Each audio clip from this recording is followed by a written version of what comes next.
Microsoft এক্সেলে if ফাংশনের ব্যবহার আমাদের এখানে কন্ডিশন আছে 80-এর উপরে থাকলে এ প্লাস 70-এর উপরে থাকলে এ এবং 33 এর বা তার নিচে থাকলে ফেল দেখাবে 65 থাকলে এ মাইনাস দেখাবে কীভাবে এটা হবে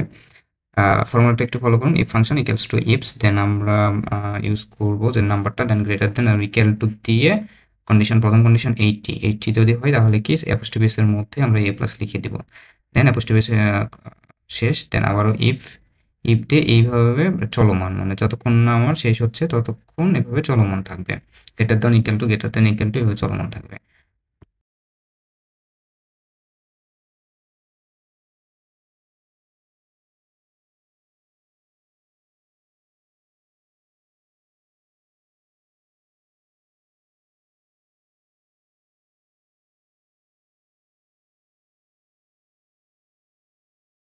সেই অবস্থাতে আমরা অ্যাপোস্ট্রোফিসের মধ্যে ফেল ফাংশনটাকে কল করলে আমাদের সেইখানে ফেল আসবে বা কন্ডিশন থাকবে না সেই জায়গাতে আমার ফেল চলে আসবে